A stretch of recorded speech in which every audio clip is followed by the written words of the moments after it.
Alright, so some people have asked how I tie my gurglers and why they're so durable. It's a pattern I learned from Westwall Outfitters fly tying nights back when they were open over in Port Charlotte from Logan. He taught me this pattern, and there's a couple things that are a little different than what I've seen on YouTube, so I'm going to show you. It's a size 1 Gamakatsu SL12S and 210 flat wax. Lay down a base right to the bend of the hook. Piece of 3-inch invader brush in olive and black. I cut off about 2 inches of it.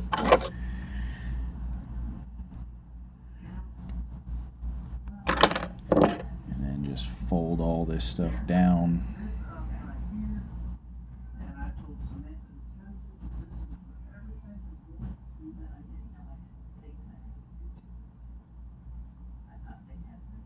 Get it all facing down with the wire up top, like so, and then cut off the wire.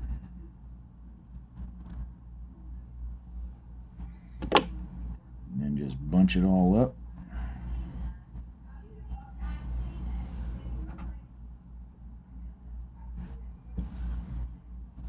I like to do these about 2 hook lengths long. Square up your butts, spin your thread, cinch it down good and tight.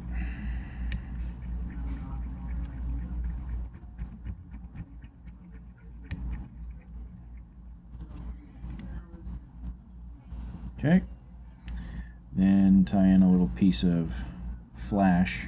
This is polar flash, olive.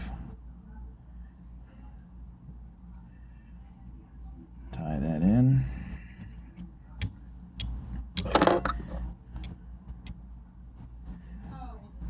Grab that with your hackle pliers. Wrap that around, 3-4 times, depending on how much you can get on there, and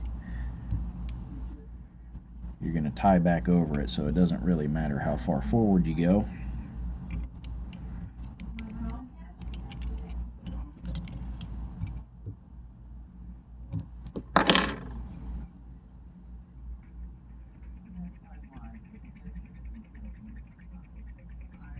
Bring that back about to the barb.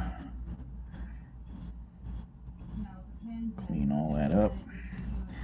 First thing we do different than most people is add a piece of foam to the top of the hook and cinch it down super tight.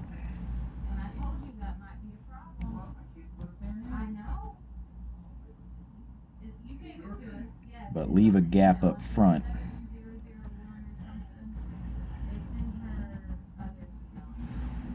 The worst thing about a gurgler is sometimes if you don't get enough foam on them, they don't float right. Get that off of there.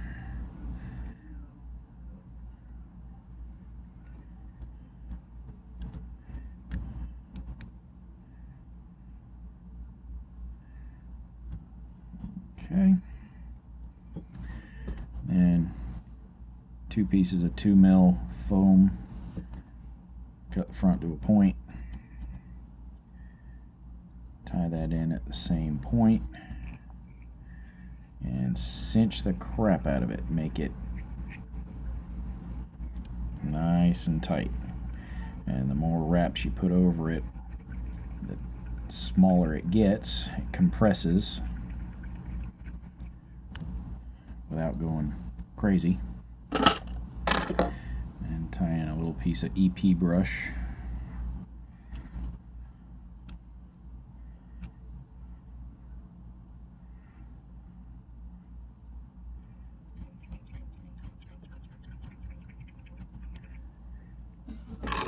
Again, hackle pliers make your life easy. Pull everything back and start wrapping. Palmer that forward.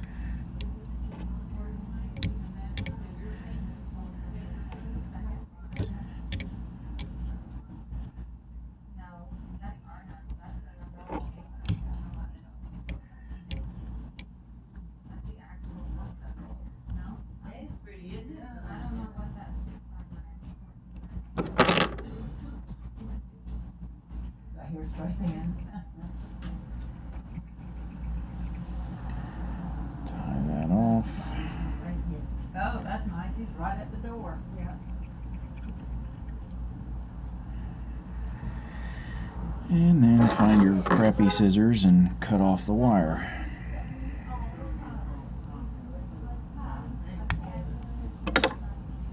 And then this is the other part that's a little different than most gurglers you see. Instead of making a big hump off the back, pull it all the way flat. And tie down the front.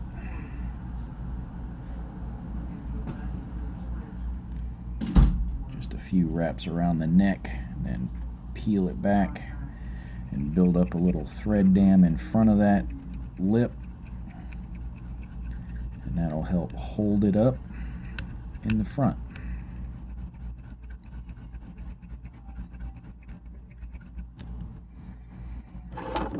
And cut off your top. I like to leave it about 1/4 inch,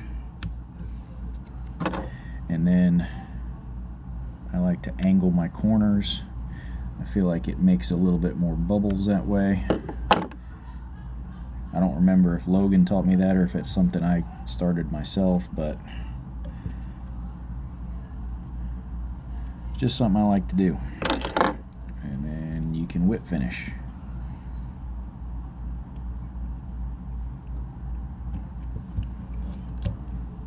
And then I like super glue to cover my threads on these. It makes it a little more durable. Get rid of any little threads you have showing. And just a little dab and it'll soak right into those threads. And then I like to put a dab right here where the crease is and let it soak down to that other thread that went around the middle. Now the trimming part. I like to make these wings go back at an angle.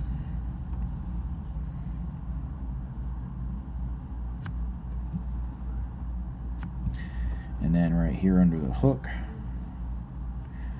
I like to get that as close to the hook as I can, exposing the hook gap, especially for tarpon. You don't want anything blocking your hook gap. So if you're looking down on it from the top, it kind of looks like a little bug, bird, something or another.